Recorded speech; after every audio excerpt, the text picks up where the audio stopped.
Innal hamdalillah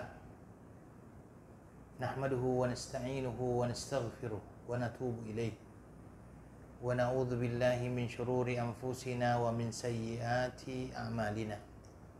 May yahdihillahu fala mudhillalah wa may yudlil fala hadiyalah. Asyhadu an la ilaha illallah wahdahu la syarikalah wa asyhadu anna Muhammadan abduhu wa rasuluh. Allahumma salli wa sallim ala nabiyyina Muhammadin wa ala alihi wa ashabihi wa man istanna bi sunnatihi ila yaumiddin, amma ba'd. Alhamdulillah, pada malam hari ini Allah Subhanahu wa taala mempertemukan kita di tempat ini dan berharap mudah-mudahan Allah Subhanahu wa taala senantiasa memudahkan seluruh langkah-langkah kita, memudahkan kita di dalam menjalankan ibadah kepada Allah Subhanahu wa taala, dan berharap mudah-mudahan kita termasuk orang-orang yang dimasukkan oleh Allah dalam golongan hamba-hamba yang bersyukur. Salawat beserta salam kepada Nabi kita Muhammad sallallahu alaihi wasallam, Nabi akhir zaman. Kita berharap mudah-mudahan segala perbuatan kita sesuai dengan apa yang telah ditunjuk ajarkan oleh Rasulullah sallallahu alaihi wasallam. Ayo wal akhwat, insyaallah pada malam hari ini kembali kita akan melanjutkan pembahasan kita dalam kitab Al-Arba'in An-Nawawiyah, dan kita sudah sampai kepada Al-Hadits At-Tasi' Asyar. Ini kemarin sudah saya bacakan tetapi belum saya syarahkan kalau tidak salah.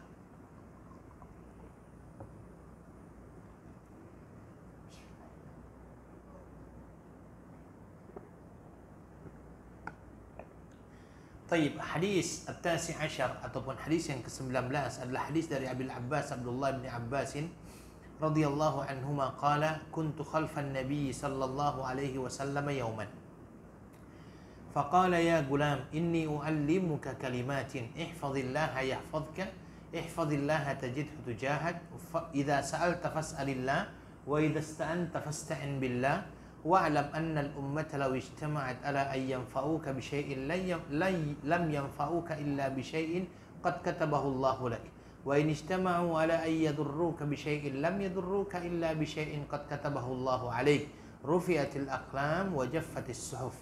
Rawahu at-Tirmidzi wa qala haditsun hasanun sahih. Wa fi riwayatin ghairi at-Tirmidzi ihfazillaha tajidhu amamak ta'arraf ila Allah fi ar-rakha ya'rifka fi ash-shiddah wa'lam annama akhta'ak lam yakun liyusibak wa ma asabak lam yakun liyukhtiyak wa'lam anna an-nasra ma'as sabri wa anna al-faraja ma'al karbi wa anna ma'al usri yusra. Tayyib. Hadis ini ayuhah berasal dari Abdullah bin Abbas radhiyallahu an, termasuk dari sigharus sahabah. Beliau adalah orang yang didoakan oleh Nabi sallallahu alaihi wasallam untuk mendapatkan ataupun mempelajari yang namanya tafsir, ya. Makanya di dalam sebuah hadis Nabi sallallahu alaihi wasallam itu memegang dadanya kemudian berkata, Allahumma faqihu fid din wa 'allimhu ta'wil. Ya Allah, fakihkan dia di dalam masalah agama, wa 'allimhu ta'wil, ajarkan dia ta'wil. Ta'wil di sini adalah tafsir.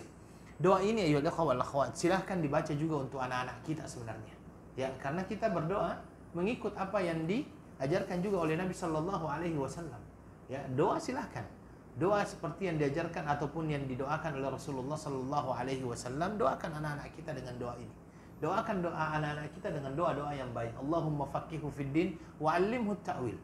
Silakan doa dengan doa ini untuk anak-anak kita, dan mudah-mudahan Allah Subhanahu wa taala menjadikan anak-anak kita anak-anak yang faqih terhadap agama dan dia menguasai juga tafsir. Tayyib. Dalam hadis ini dikatakan kuntu khalfan nabi sallallahu alaihi wasallam yauman. Kata-kata kuntu khalfan nabi, saya berada di belakang Rasulullah sallallahu alaihi wasallam pada satu hari. Di sini tidak diterangkan ayoul ikhwah bagaimana di belakang Nabi sallallahu alaihi wasallam.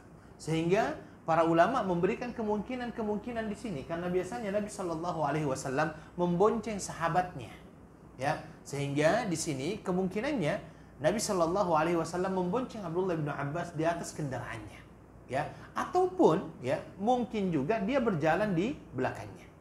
Yang jelasnya ya ikhwah, Nabi Shallallahu Alaihi Wasallam pada saat itu bersama dengan Abdullah bin Abbas, dan Abdullah bin Abbas berjalan di belakang Rasulullah Shallallahu Alaihi Wasallam atau berada di belakang Rasulullah Shallallahu Alaihi Wasallam. Ya, di sini juga ada satu adab, ya, etika yang perlu untuk kita perhatikan, bahwa orang-orang yang muda menghormati yang tua ataupun seorang murid menghormati gurunya, ya. Dan Abdullah bin Abbas itu berjalan di belakang Nabi Shallallahu Alaihi Wasallam, walaupun tidak di belakang sekali, tetapi dia berada di belakang Rasulullah Shallallahu Alaihi Wasallam, baik dalam berjalan maupun di dalam ketika dia berkendara. Kemudian Nabi Shallallahu Alaihi Wasallam memberikan kepadanya wasiat, nasihat, dan dia mengatakan, ya gulam. Ya, kenapa ya gulam? Karena pada waktu itu Abdullah bin Abbas masih kecil, kana sagiran. Abdullah bin Abbas pada waktu itu masih kecil, ya. Dan kita tahu bahwasanya Abdullah bin Abbas itu ketika Nabi Shallallahu Alaihi Wasallam wafat, beliau masih remaja, ya. Beliau masih remaja.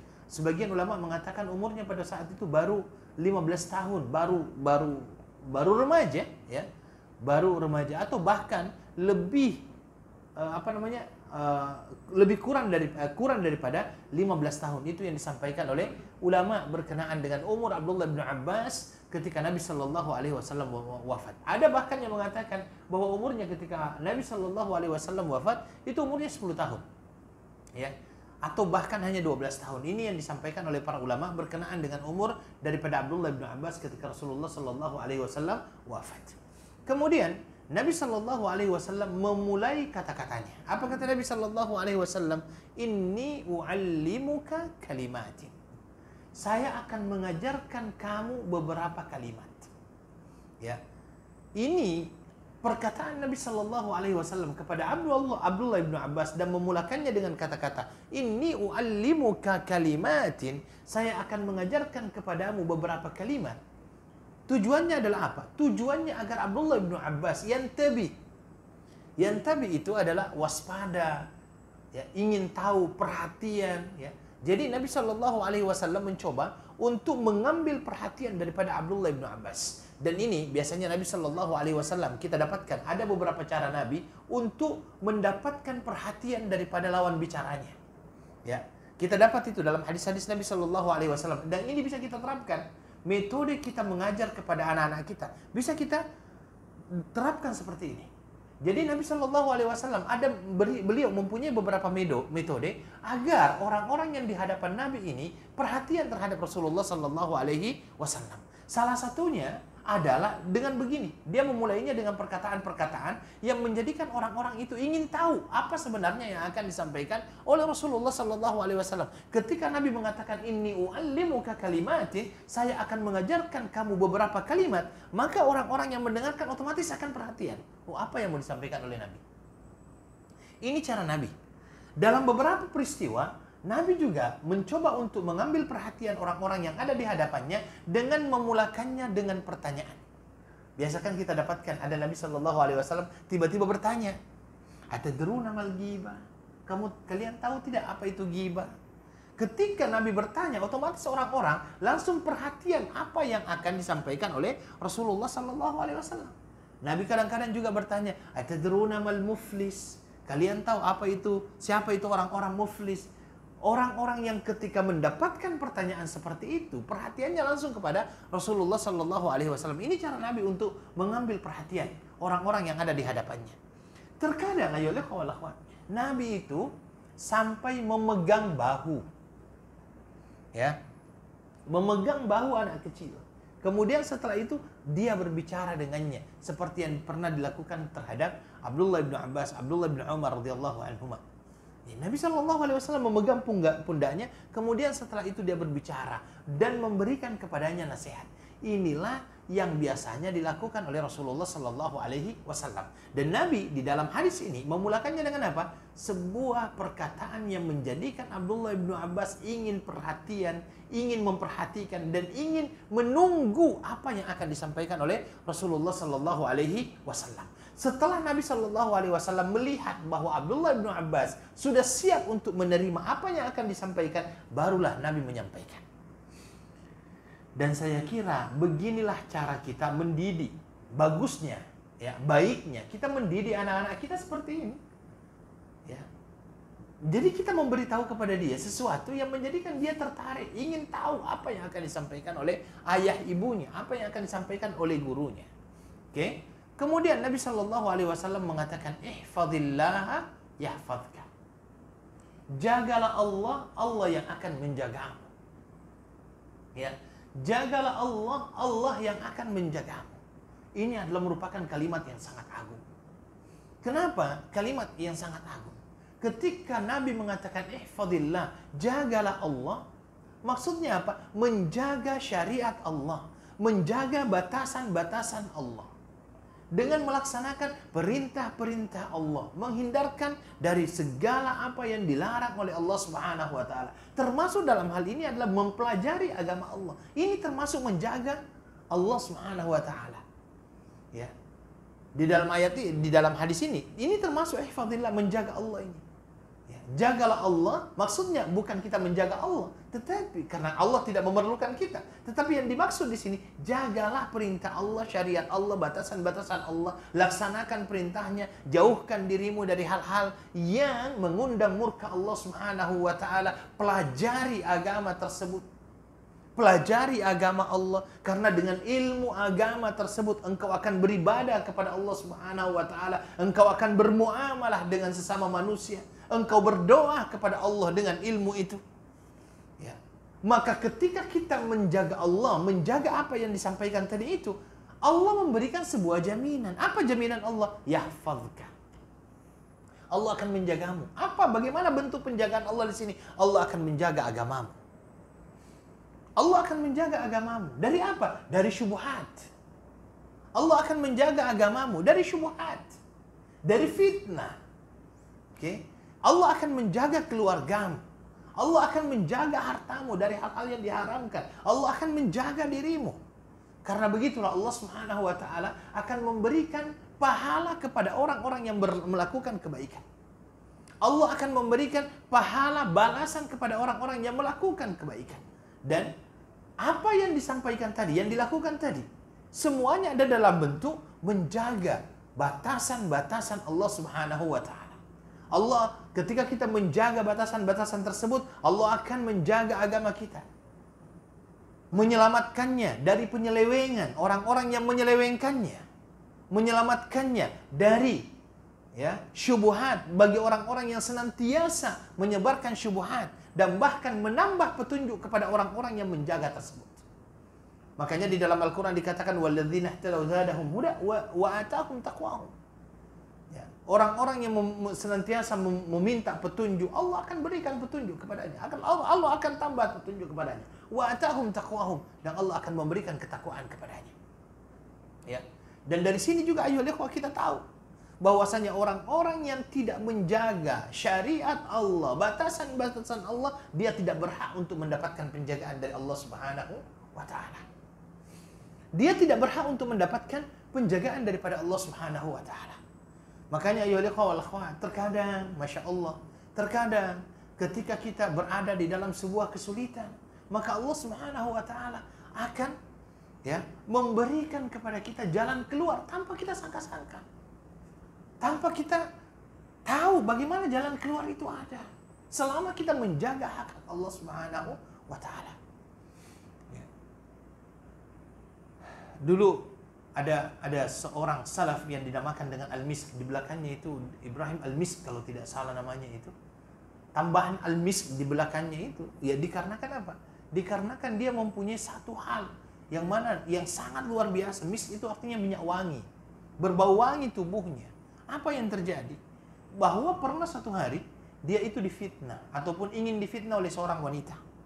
Ingin difitnah oleh seorang wanita dan kemudian akhirnya wanita tersebut menjebak dia. Ketika dia dijebak itu di dalam sebuah rumah, dia diajak untuk melakukan perbuatan-perbuatan yang tidak baik. Akhirnya dia tidak mampu untuk melakukan perlawanan karena dia takut. Ya, takut kalau seandainya orang-orang akhirnya datang. Dan apa yang terjadi? Ayo ikhwah, orang ini akhirnya masuk ke dalam toilet. Dia bilang, oke, sebelum kita lakukan itu, izinkan saya ke toilet.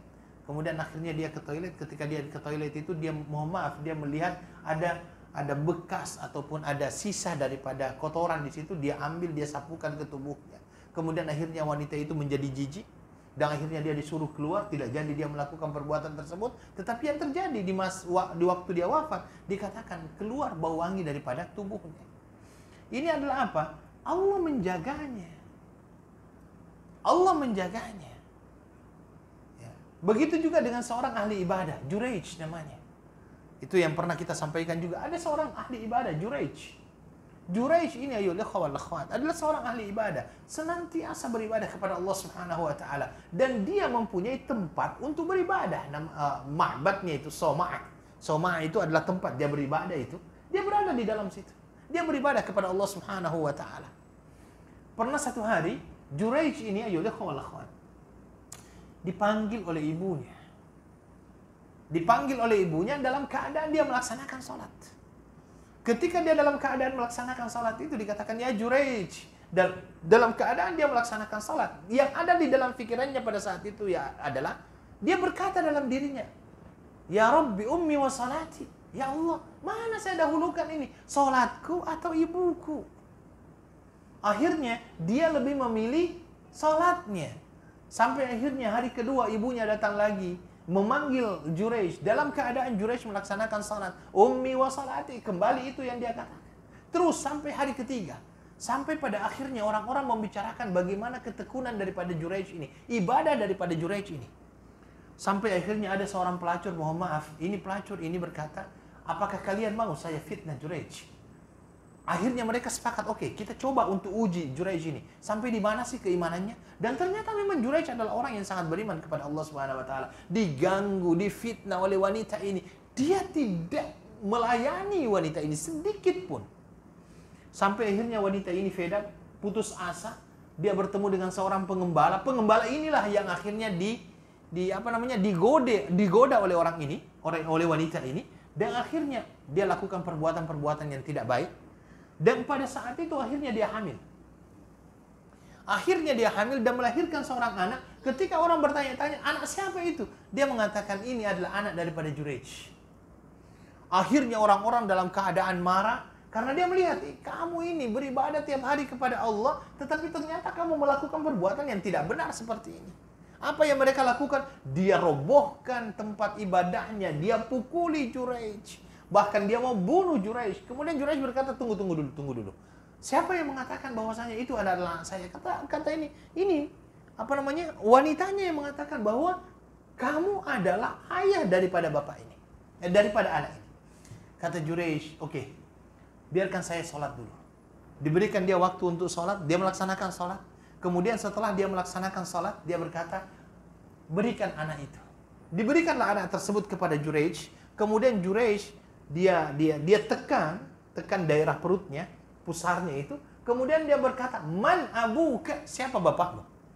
Anak itu yang sepatutnya belum bisa berbicara karena dia masih sangat-sangat muda, baru keluar dari perut ibu itu, ya, langsung berkata, bapak saya adalah pengembala ini.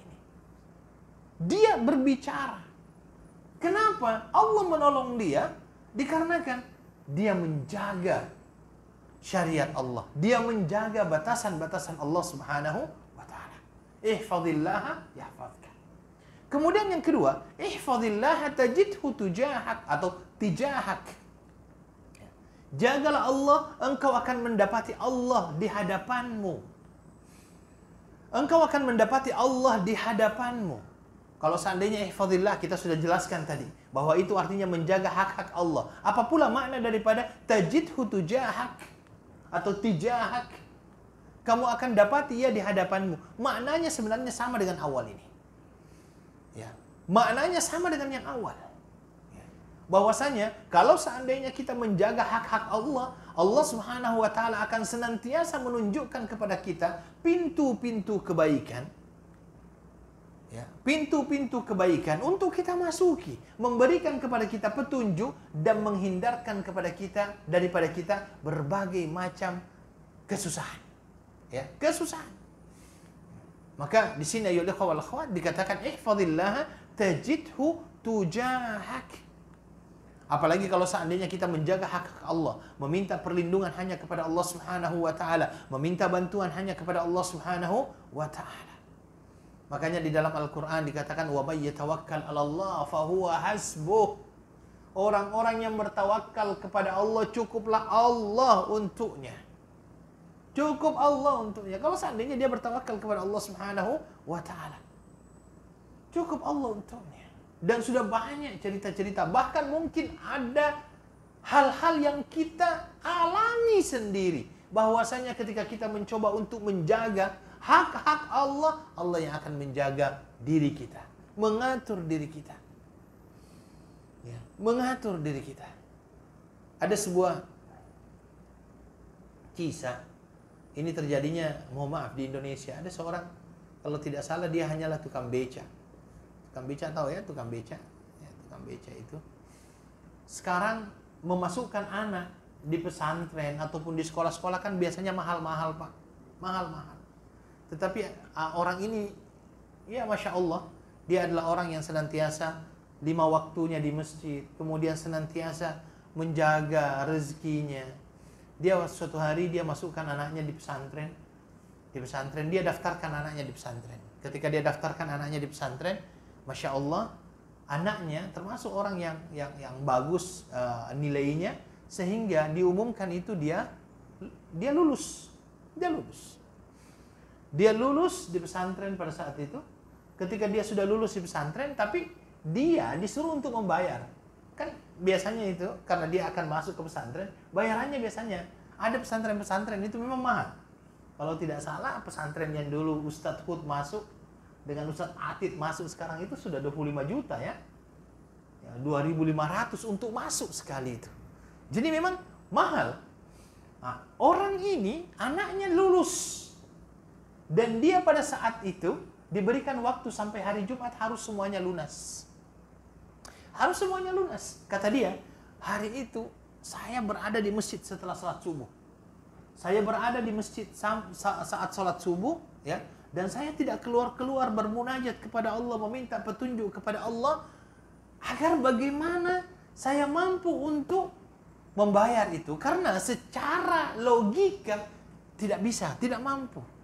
Orang yang namanya tukang beca dalam satu hari, alhamdulillah kalau seandainya dia dapat 100.000 itu sudah besar. Dia mengatakan saya tidak mampu. Dia bermunajat setelah salat subuh, dia meminta kepada Allah petunjuk. Setelah dia keluar jam 9 dia keluar itu. Jam 9 dia keluar, dia ambil becaknya di depan masjid. Tiba-tiba ada orang yang telepon dia.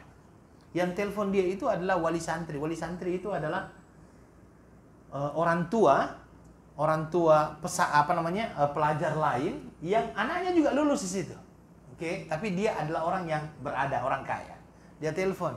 Assalamualaikum, waalaikumsalam. Bagaimana anaknya? Lulus tidak? Katanya kan. Alhamdulillah dia lulus. Tetapi mungkin kami tidak teruskan. Ya, kami tidak teruskan. Kenapa tidak diteruskan? Tidak ada dana untuk memasukkan. Apa kata orang tersebut? Oh, kamu tidak usah pikirkan itu. Saya yang akan bayarkan semuanya. Sampai orang itu bertanya, yang benar? Iya, saya akan bayarkan semuanya. Sampai orang itu juga bertanya, apakah ini utang? Karena kan dia tidak tahu tiba-tiba, apakah ini utang? Karena dia bukan utang. Ini adalah bentuk infak saya kepada kamu. Dan akhirnya orang itu dibayarkan dan anaknya masuk dalam pesantren. Begitulah Allah mengatur kehidupan kita sebenarnya. Dan banyak kejadian-kejadian seperti itu yang mungkin menimpa kita. Selama kita menjaga hak-hak Allah, insya Allah ini ada jaminan dari Allah. Ada jaminan dari Allah yang disampaikan oleh Rasulullah Sallallahu Alaihi Wasallam. Bukankah kita semuanya yakin bahwa Nabi Sallallahu Alaihi Wasallam tidak berkata bohong? Wa ma yantiqu anil hawa in huwa illa wahyu yuha. Dan dia berbicara itu bukan berasal dari hawa nafsunya. Semua yang dia sampaikan berasal dari Allah Subhanahu Wa Taala. Sekarang ada jaminan nih.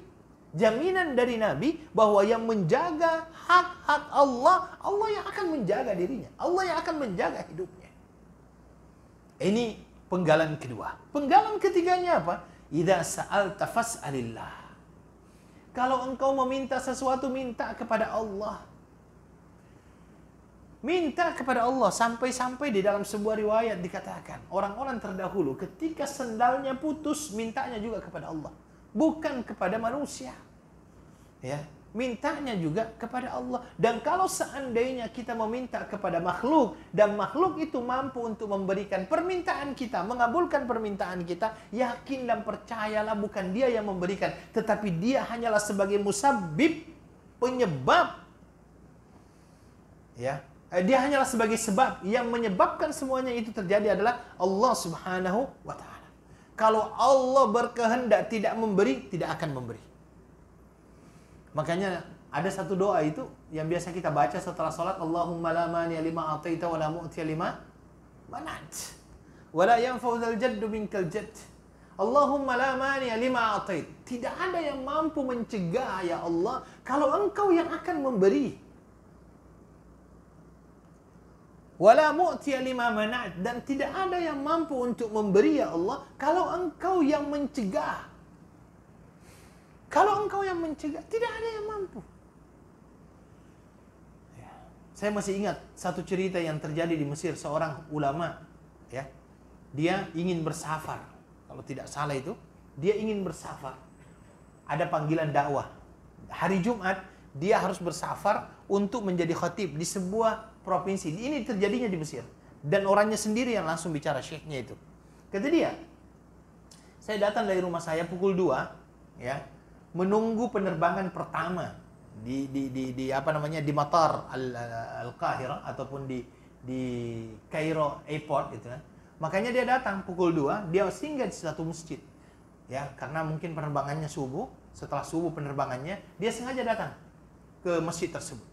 Di masjid tersebut, ya, ketika dia masuk dan dia sudah sampaikan kepada pengurus masjidnya, tolong hidupkan lampu karena saya mau datang. Jadi orang itu memang cukup disegani juga, dia masuk. Dan ketika dia masuk, dia bilang, di situ ketika saya sholat saya terganggu. Terganggu dengan suara tangisan. Ada seorang laki-laki yang menangis. Ada seorang laki-laki yang menangis. Dan dia dalam menangis itu dalam keadaan dia berdoa. Dia akhirnya tetap melaksanakan sholat sambil mendengarkan doa dari orang tersebut. Setelah dia melaksanakan sholat malamnya itu 11 rakaat, dia akhirnya panggil orang itu, sini kamu.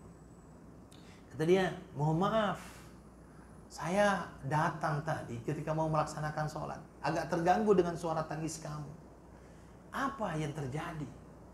Apa yang sedang terjadi ini?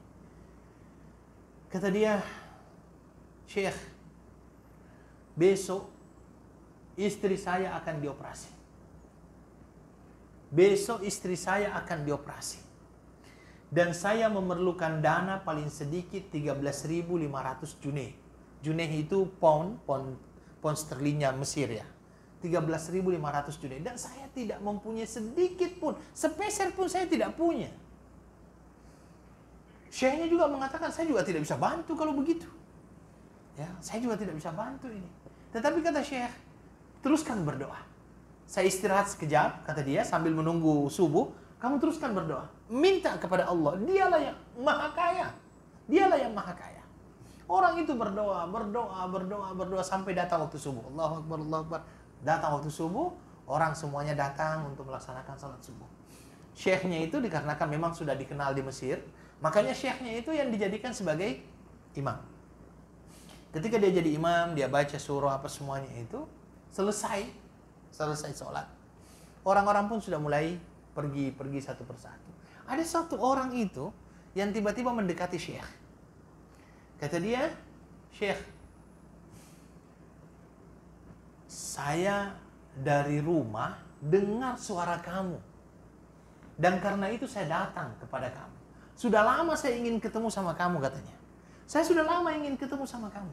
Tetapi senantiasa ada saja halangan. Hari ini ketika saya keluar dari rumah, saya dengarkan suara kamu. Makanya saya langsung datang ke masjid ini. Kata Syekh, alhamdulillah kita ketemu. Kata dia sebentar, kata Syekhnya, iya karena sebentar lagi saya juga akan ke airport, katanya saya akan terbang. Oke? Tapi kata orang ini, sebentar dulu Syekh, saya ada hajat. Apa hajatmu, kata dia? Saya itu mau bayar zakat. Saya punya uang dan sudah sampai nisabnya, sudah sampai haulnya juga, ya. Dan setelah saya hitung-hitung, zakat yang harus saya keluarkan adalah 13.500. 13.500 Junai. Syekhnya itu langsung teriak, subhanallah, masya Allah, begitu kan. Ini adalah hal yang luar biasa. Kemudian setelah itu Syekh berkata, itu orang di hadapan Syekh itu berkata, kenapa Syekh? Tunggu dulu, katanya. Dia panggil orang yang dari tadi itu berdoa itu kan, fulan ta'al. Datang orang tersebut. Oke. Ceritakan apa yang kamu ceritakan tadi malam kepada saya. Dia ceritakan. Kemudian setelah itu Syekh berkata, stop. Saya ingin tahu berapa jumlah yang kamu perlukan tadi malam, yang kamu sampaikan kepada saya, yang harus kamu bayarkan pagi ini sebelum jam 8. Kata dia 13.500. Kemudian Syekh berkata kepada orang yang kaya tadi, berapa yang kamu ingin bayarkan zakatmu? 13.500. Kata Syekh, berikan uang itu kepadanya. Allah yang telah mengatur segalanya. Begitulah cara Allah mengatur. Ya, tetapi kita betul-betul harus yakin. Ihfadillah tajidhu tijahak. Itu kalau seandainya kita berpikir dengan matematika, Pak, kadang-kadang tidak masuk. Kadang-kadang kalau kita berpikir secara matematik itu tidak masuk. Gaji kita berapa? Kemudian kita akan hidup dengan ini dan itu. Itu kadang-kadang tidak masuk. Tetapi yakin dan percayalah, ya, bahwa apa yang Allah berikan itu senantiasa cukup. Saya senantiasa berkata, uang seberapapun insya Allah cukup untuk hidup. Tapi uang seberapapun tidak akan pernah cukup untuk lifestyle. Itu aja. Ya. Kalau cara hidup yang diikuti memang tidak cukup. Orang ganti handphone, kita mau ganti handphone. Orang ganti kereta, kita ikut-ikutan ganti kereta. Tidak cukup. Tetapi untuk hidup, insya Allah. Nasi lemak saja kan masih ada yang $1 kan? Walaupun tidak setiap hari kita masih makan nasi lemak. Seperti itu. Baik, ini penggalan ketiga ini. Wa idza sa'alta fas'alillah. Kemudian penggalan yang keempat. Wa idza sta'anta fasta'in billah. Kalau kamu meminta pertolongan, maka mintalah kepada Allah. Ya. Jangan meminta kepada selain Allah Subhanahu wa taala. Kenapa? Dialah yang maha kaya. Dialah yang memiliki langit dan bumi ini. Dialah Allah yang akan memberikan pertolongan kepada siapa yang Allah kehendaki. Maka kalau seandainya kita ikhlas memohon dan meminta hanya kepada Allah, kita bertawakal kepadanya, Allah pasti akan membantu kita. Ya, Allah pasti akan membantu kita. Dan kalaupun seandainya kita meminta permohonan dan pertolongan kepada makhluk, yang mana makhluk tersebut mampu untuk memberikannya kepada kita, yakinilah bahwa itu hanyalah sebab dan Allah lah yang memberikan, yang menjadi penyebab. Allah yang menggerakkan hatinya untuk membantu kita. Ya, Allah yang menggerakkan hatinya untuk membantu kita. Untuk membantu kita. Allah lah yang menggerakkan hatinya untuk membantu kita. Ya. Dan selama kita hanya meminta kepada Allah, selama itulah Allah insya Allah akan memberikan kepada kita apa yang kita perlukan. Insya Allah. Ya. Disinilah makna tawakal. Ya. Disinilah makna tawakal. Tawakal kepada Allah Subhanahu wa taala. Mari kita seperti burung. Mari kita belajar daripada burung. Belajar daripada burung, kata Nabi Shallallahu Alaihi Wasallam. Kalau seandainya kalian bertawakal seperti tawakalnya burung, dia keluar pada waktu pagi hari dalam keadaan perut kosong, pulang dalam keadaan kenyang. Ya. Pulang dalam keadaan kenyang. Dia hanya minta kepada Allah Subhanahu wa taala. Kemudian penggalan selanjutnya adalah wa'lam annal ummata law ijtama'at ala ay yanfa'uka lan yanfa'uka illa bi syai'in qad katabahu Allahu lak. Kalau bahasa bebasnya, Pak. Kalau seluruh manusia ingin memberikan manfaat kepadamu, itu semua tidak akan terjadi kecuali atas izin Allah. Kalau seandainya seluruh manusia di muka bumi ini berusaha untuk memberikan manfaat kepadamu, itu semuanya tidak akan pernah terjadi kecuali atas izin Allah Subhanahu wa taala. Karena kenapa? Huwan nafi'ud dhar. Dialah Allah yang memberikan manfaat. Dialah Allah yang memberikan mudarat. Manusia tidak. Mari belajar kepada Nabi Ibrahim alaihissalatu wassalam. Ketika dilemparkan dia ke api yang sangat menyala-nyala. Dalam riwayat, karena panasnya api tersebut, Nabi Ibrahim itu tidak diangkat begini dilempar, tidak. Dia dipakaikan manjanik. Atau manjanik ya. Manjanik itu seperti ketepel, tapi dia yang besar itu. Dia pakai manjanik, dilemparkan ke dalam api tersebut. Karena tidak ada yang mampu mendekat ke api itu. Tidak ada yang mampu untuk mendekat ke api itu. Dan ketika dilemparkan ke dalam api, Allah berkata kepada api, Kuni bardan wa salaman ala Ibrahim. Jadilah engkau dingin, sejuk, dan berikan keselamatan kepada Ibrahim. Kalau Allah berkehendak, tidak ada yang tidak. Maka ada sebuah kata-kata yang mengatakan, segala permintaanmu mintalah kepada Allah, karena hanya dialah yang mampu untuk menjadikan mustahil menjadi mungkin. Hanya Allah lah yang mampu menjadikan mustahil menjadi mungkin. Sesuatu yang mustahil menjadi mungkin hanya Allah yang mampu. Manusia tidak akan punya kemampuan untuk itu. Apa yang kita sombongkan? Kita adalah makhluk yang fakir. Allah yang maha kaya. Begitu juga dengan kalimat setelahnya. Wa in istama'u ala iyadurruka bi syai'in lan yadurruka illa bi syai'in qad katabahu Allahu lak.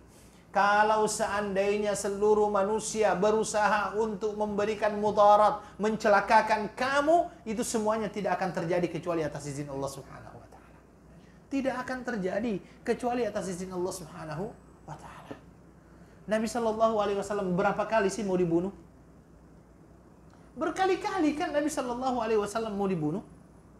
Dibuatkan lubang lah biar Nabi masuk, ternyata Allah menyelamatkan dia yang masuk, malah mereka sendiri.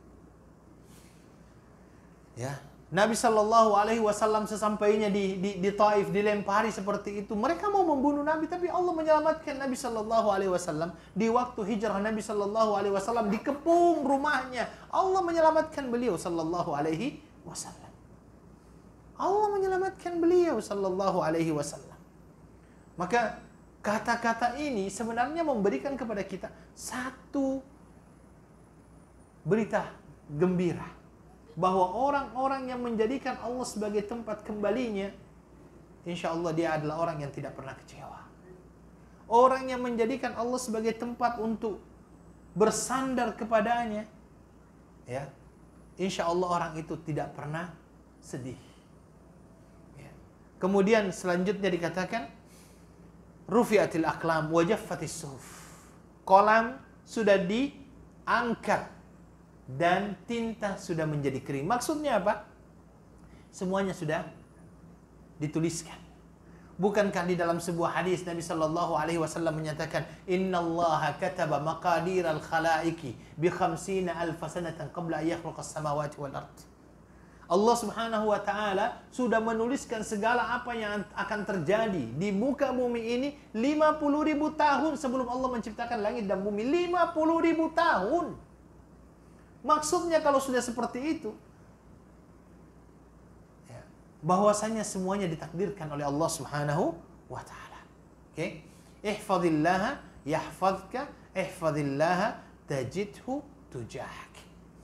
Kemudian Nabi sallallahu alaihi wasallam menjelaskan dalam riwayat yang lain dikatakan, ta'arraf ila Allah fir raha ya'rifka fi syiddah. Ya.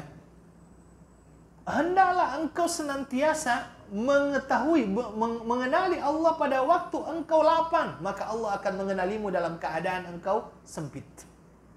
Maksudnya apa? Kita perlu untuk senantiasa beribadah dan mendekatkan diri kita kepada Allah Subhanahu wa taala dalam semua waktu. Dalam semua waktu. Permasalahan utama kita adalah kita hanya dekat kepada Allah hanya pada waktu kita sempit saja. Ketika terkena musibah, Allah, ya Allah. Tapi dalam keadaan lapang, kita seolah-olah tidak mengenal Allah Subhanahu wa taala. Makanya saya kadang-kadang mengatakan begini.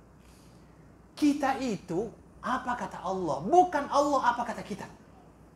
Ya. Kita itu apa kata Allah, bukan Allah apa kata kita. Kadang-kadang kita yang mengatur Allah. Maunya ya Allah kamu itu beginikan saya. Tidak seperti itu hidup ini. Kita ini apa kata Allah, bukan Allah apa kata kita. Kita kadang-kadang kan yang mau mengatur Allah. Saya ya Allah, ini saya maunya begini ya Allah. Saya tidak mau seperti itu kadang-kadang kita dalam hidup. Ya. Maka orang-orang yang mengenal Allah dalam keadaan lapang, Allah akan mengenal dia dalam keadaan sempit.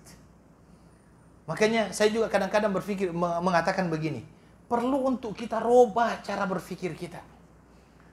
Kadang-kadang kita berkata, ya Allah saya punya masalah, ya Allah saya punya masalah. Rubah, ganti. Kata-katanya ganti. Jangan ya Allah saya punya masalah, wahai masalah saya punya Allah.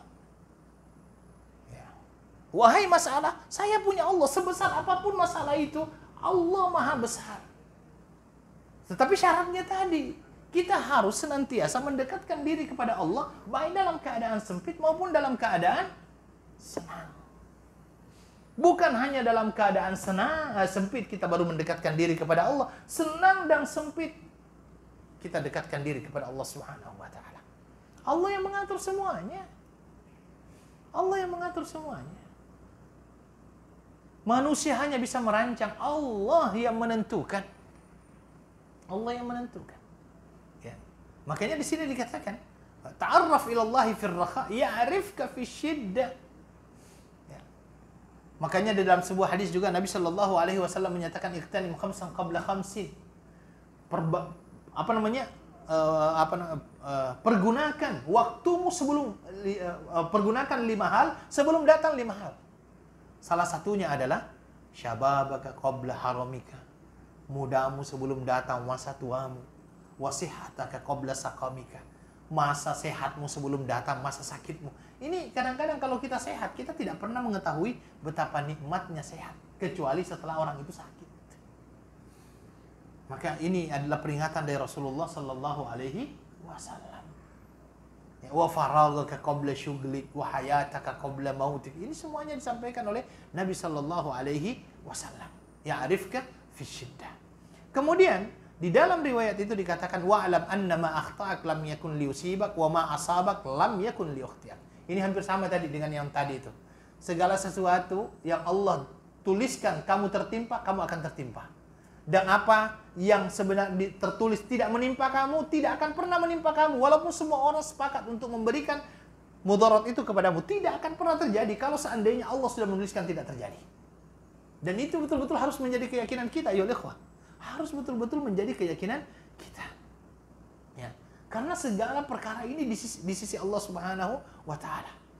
Dan kalau seandainya keyakinan itu ada di dalam diri kita, maka ini yang akan menyebabkan kita betul-betul bersandar hanya kepada Allah Subhanahu wa Ta'ala dengan penyandaran yang sempurna. Dengan penyandaran yang sempurna. Bukan setengah-setengah lagi, tidak ada lagi keraguan di dalamnya. Kemudian dilanjutkan, wa annan nasra ma'as sabr. Dan ketahuilah bahwa sesungguhnya kemenangan itu akan dicapai dengan kesabaran. Ini adalah kalimat yang menyuruh kita untuk bersabar. Ya, bersabar. Dan salah satunya adalah bahwa untuk mendapatkan yang namanya kejayaan, kemenangan dalam hidup kita, kesabaran perlu. Sabar itu apa sih? Kalau di dalam hadis, di dalam penjelasan ulama, yang dinamakan dengan sabar itu habsun nafs, mencoba untuk menahan diri.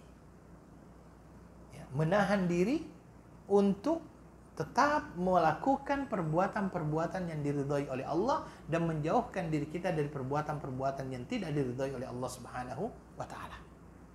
Para ulama ketika membagi yang namanya sabar itu mereka membaginya menjadi 3. Yang pertama adalah sabar ala ta'atillah, bersabar dalam menjalankan ketaatan kepada Allah Subhanahu wa Ta'ala. Karena menjalankan ketaatan itu memerlukan yang namanya kesabaran. Orang yang tidak sabar di dalam menjalankan ketaatan, dia tidak akan pernah mampu untuk melaksanakannya dengan sempurna. Tidak akan pernah. Sebagai contoh misalnya sholat subuh. Wah, ini sholat subuh sekarang jam 5, 4. 8 ya, kalau tidak salah. 548. Ketika dia Allahu Akbar, itu enak-enaknya tidur itu. Kalau orang tidak sabar, tidak mau dia masuk untuk mengambil wudhu itu. Tetapi di sini perlunya yang namanya kesabaran dalam menjalankan ketaatan kepada Allah Subhanahu wa taala. Kenapa perlu kesabaran tersebut? Karena manusia punya jiwa al-ammarah bisu, nafas. An-nafsul ammarah bisu. Nafsu yang senantiasa menyuruh manusia untuk melakukan yang namanya kejahatan. Itu ada. Itu ada. Maka kita perlu melakukan yang namanya kesabaran ini. An-nafsul ammarah bisu. Dan itu yang terjadi ayyuhal ikhwah. Jadi itu yang pertama, menjalankan ketaatan. Dan yang kedua, kesabaran dalam menghindarkan diri dari kemaksiatan. Itu juga memerlukan yang namanya kesabaran. Dan kalau seandainya kita mau mengambil teladan dalam hal ini, teladani Nabi kita Muhammad sallallahu alaihi wasallam, teladani Nabi Yusuf alaihi salatu wasallam. Nabi Yusuf alaihissalatu wassalam, coba lihat. Itu 3 kesabaran itu. Dan yang terakhir kan kesabaran terhadap takdir yang Allah takdirkan. Musibah yang Allah takdirkan untuk kita. Itu semuanya ada dalam diri Nabi Yusuf alaihissalatu wassalam. Nabi Yusuf alaihissalatu wassalam itu dicemburui oleh saudara-saudaranya. Dicemburui oleh saudara-saudaranya. Dikatakan bahwa bapaknya itu tidak adil dalam menyayangi mereka. Apa yang terjadi? Dia ambil Nabi Yusuf, kemudian setelah itu dibuang di dalam sebuah perigi, dia kembali ke orang tuanya dan dia mengatakan Yusuf dimakan oleh Dziab. Dziab itu apa? Serigala. Itu ujian pertama. Ujian yang kedua, akhirnya dia diambil oleh musafir lalu. Diambil, kemudian setelah itu dijual. Musibah kedua. Dari orang yang merdeka menjadi seorang hamba sahaya. Ini kan musibah kedua ini. Kemudian setelah dia tumbuh dan berkembang, dan di situ akhirnya nampak bahwa dia adalah orang yang Masya Allah, rupawan, wajahnya handsome. Muncullah yang namanya panggilan untuk melakukan yang namanya kemaksiatan. Kan diajak dia. Diajak. Kalau tanpa ada kesabaran untuk menghindarkan dirinya dari kemaksiatan. Dan Allah menjaga dia. Dalam Al-Quran itu dikatakan walaqad hammat bihi wa hamma biha laula an ra'a burhana rabbih. Sebagai seorang pemuda, dia juga mempunyai nafsu. Ya, dia juga mempunyai keinginan, tetapi Allah menjaga dia. Kemudian setelah itu dia malah difitnah bahwa dialah yang akan melakukan perbuatan senonoh yang tidak baik tersebut kepada istri raja. Dikarenakan fitnah tersebut, dia masuk ke dalam penjara. Dalam penjara dia mengatakan apa? Rabbis sijnu ahabbu ilayya mimma yad'unani ilayhi. Ya Allah, penjara ini jauh lebih baik daripada ajakan mereka. Kesabaran yang luar biasa. Kesabaran yang luar biasa itu. Dan dikarenakan kesabaran yang dia dapatkan, yang dia lalui selama itu, akhirnya dia jadi raja akhirnya. Kan jadi raja akhirnya dia. Karena apa? Kesabaran. Dan ini adalah bentuk dari apa yang disampaikan oleh Nabi, annan nasra ma'as sabar. Kejayaan, kemenangan akan didapatkan dengan kesabaran. Ya. Akan didapatkan dengan kesabaran. Nabi SAW kurang sabar apa coba? Nabi SAW baru melawan ketika di mana? Di mana Nabi pertama kali melawan? Mengangkat senjata memerangi kaum kafir Quraisy itu di mana? Di Madinah. Setelah berjalan berapa lama? Menjadi seorang Nabi. Setelah 15 tahun menjadi seorang Nabi. Di Mekah dia diusir oleh kaumnya sendiri, diboikot oleh kaumnya sendiri, dicederai oleh kaumnya sendiri. Nabi SAW bersabar dengan itu semuanya. Makanya di sini dikatakan wa innan nasra ma'as sabar. Sesungguhnya kemenangan itu bersama orang-orang yang sabar. Tapi perlu diketahui ayyuhal ikhwah, sabar itu kapan dimulainya? Bila yang dinamakan orang bersabar itu dikatakan orang yang sabar. Karena ada orang-orang yang ketika misalnya dia mendengar ada keluarganya yang meninggal, langsung meraung-raung, "Oh, kenapa kamu duluan, bukan saya saja yang dulu." Itu kan kadang-kadang seperti itu. Apakah itu setelah berlalu, saya sabar. Apakah itu yang dinamakan sabar? Sebuah kisah dari Nabi SAW. Pernah Nabi SAW lalu sekubur, Kemudian di situ dia melihat ada seorang wanita yang sedang menangis. Dia menangisi keluarganya yang baru saja wafat. Didekati oleh Nabi Shallallahu Alaihi Wasallam. Nabi ingin menasehati dia. Wanita ini langsung berkata, "Ilaika anni, pergi kamu." Dia usir Nabi Shallallahu Alaihi Wasallam. Kemudian setelah itu Nabi Shallallahu Alaihi Wasallam pergi. Orang kasih tahu dia, tahu tidak? Yang datang tadi itu Nabi. Baru setelah itu dia menyesal. Oh, ternyata yang datang Nabi. Iya. Yang berikan kamu nasihat itu adalah Nabi. Dia baru menyesal setelah itu. Yang dia lakukan setelah itu dia mencari Rasulullah Sallallahu Alaihi Wasallam. Dia sampaikan permintaan maafnya kepada Nabi Sallallahu Alaihi Wasallam. Kemudian Nabi berkata, "Innamas sabru fis sadmatil ula." Kesabaran itu diukur dan dilihat pada waktu pertama kali terjadinya musibah. Makanya di dalam Al-Quran kan dikatakan, alladzina idza asabathum musibah qalu inna lillahi wa inna ilaihi rajiun. Orang yang apabila tertimpa musibah dia langsung istirja, inna lillahi wa inna ilaihi rajiun. Nah, disitulah kesabaran itu diukur. Dan ingat ayo ikhwah, ketika seseorang mendapatkan yang namanya musibah, manusia dalam hidupnya itu terbagi menjadi 4 golongan.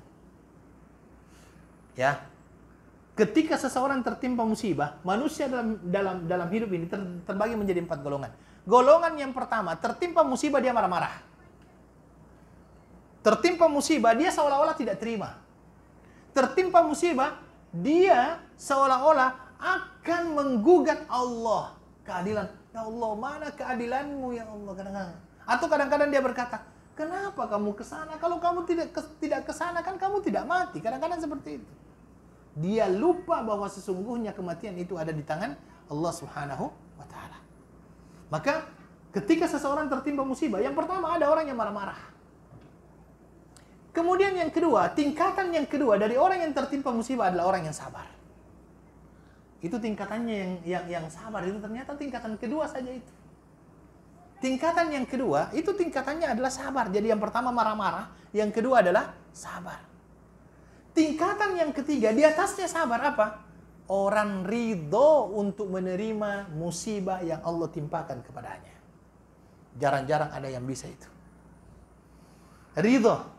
Dan tingkatan yang keempat di atasnya ridho adalah apa? Tetap bersyukur walaupun dia mendapatkan musibah. Itulah Rasulullah Sallallahu Alaihi Wasallam. Makanya Nabi Sallallahu Alaihi Wasallam itu tidak pernah lepas memuji Allah. Baik dia terkena yang namanya musibah ataupun mendapatkan yang namanya kenikmatan. Ketika Nabi mendapatkan yang namanya kenikmatan, Nabi mengatakan apa? Alhamdulillahi Rabbil Alamin. Nabi mendapatkan yang namanya sesuatu yang tidak menyenangkan, Nabi mengatakan apa? Alhamdulillahi ala kulli hal. Itu tingkatan yang tinggi itu.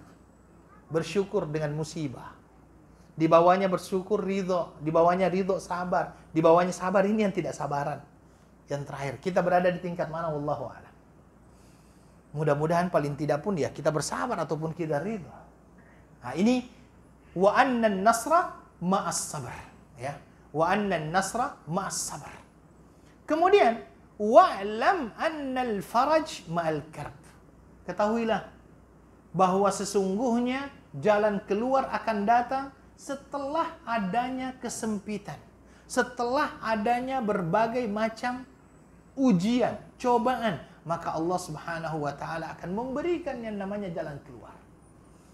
Makanya di dalam Al-Qur'an dikatakan amma yujibul muttarra idza da'ah wa yakshifus su. Siapakah yang berhak untuk memberikan jalan keluar bagi orang-orang yang dalam keadaan terdesak ketika dia berdoa kepadanya?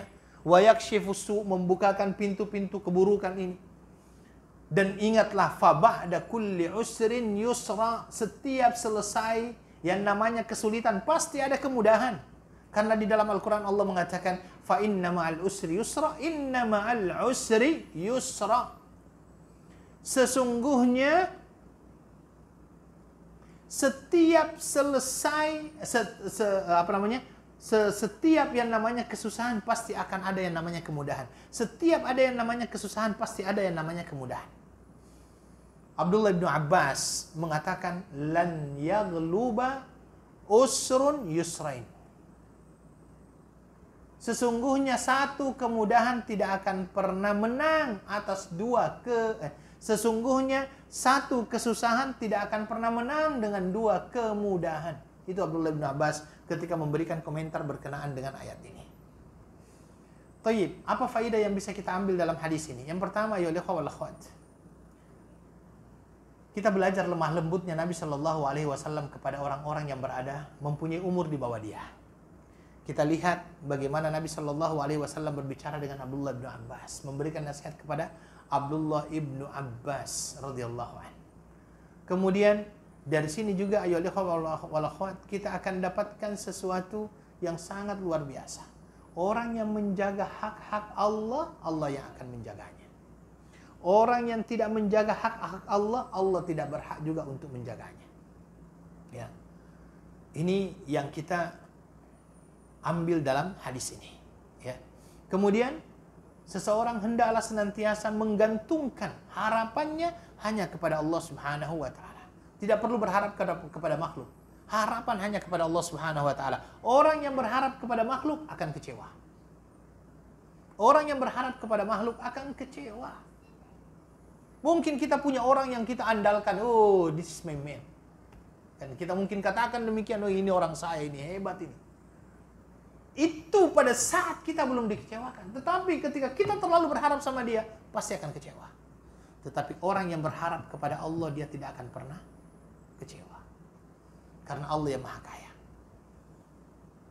Makhluk tidak memiliki manfaat dan mudarat, tetapi Allah lah yang memiliki manfaat dan mudarat.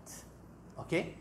Kemudian ayolah wal akhwat, di sini juga kita mendapatkan berita gembira bagi orang-orang yang bersabar. Kenapa? Karena kesabaran seseorang adalah ukuran kejayaannya. Kejayaan didapat ketika orang-orang tersebut bersabar. Bersabar dalam menjalani hidup. Itulah yang dicontohkan oleh Nabi kita Muhammad sallallahu alaihi wasallam. Itulah yang dicontohkan oleh Nabi Yusuf, itulah yang dicontohkan oleh Nabi Musa, itulah yang dicontohkan oleh Nabi Nuh, itulah yang dicontohkan oleh Nabiullah Ibrahim alaihi salatu wassalam. Berkah kesabaran mereka membuahkan hasil yang luar biasa. Oke? Ini masalah sabar. Kemudian kita juga di dalam ayat ini, di dalam hadis ini mendapatkan kabar gembira juga bahwa setiap kesulitan pasti ada kemudahan. Cuma kita mungkin tidak sabar untuk menunggu kemudahan itu datang dari Allah Subhanahu wa taala. Kadang-kadang kita maunya instan. Tapi Allah memberikan kepada kita musibah tersebut mungkin saja untuk mengangkat derajat kita di sisi Allah Subhanahu wa taala. Dan di sini juga ya akhwat, ya, ada kabar gembira berkenaan dengan orang-orang yang tertimpa musibah. Apa itu? Yakin dan percayalah bahwa musibah yang menimpa kita semuanya sudah tertulis dan ditakdirkan oleh Allah Subhanahu wa taala. Kita tidak bisa mengelak. Kalau Allah sudah menuliskannya. Wallahu taala a'lam. Insyaallah saya bacakan satu hadis, tapi insyaallah kita akan jelaskan ini ataupun syarahkan ini 2 minggu yang akan datang.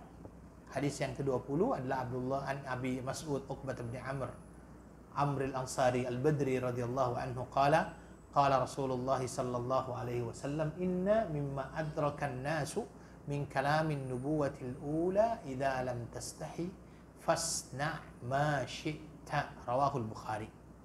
Ya, dari Abi Mas'ud Uqbah bin Amr al-Ansari al-Badri radhiyallahu anhu, beliau berkata bahwasanya Rasulullah sallallahu alaihi wasallam bersabda, inna mimma adrakan nas min kalamin nubuwatil ula, sesungguhnya yang didapatkan manusia dari perkataan nabi-nabi terdahulu, apabila kamu tidak mempunyai rasa malu, maka lakukanlah sesuka hatimu. Rawahul Bukhari. Allah Ta'ala alam. Saya kira ini yang bisa kami sampaikan pada malam hari ini. Mudah-mudahan bisa bermanfaat bagi kita semuanya. Saya akhiri dengan doa kafaratul majlis. Subhanakallahumma wa bihamdika asyhadu an la ilaha illa anta astaghfiruka wa atubu ilaik. Wa akhiru da'wana alhamdulillahi rabbil alamin. Wassalamualaikum warahmatullahi wabarakatuh.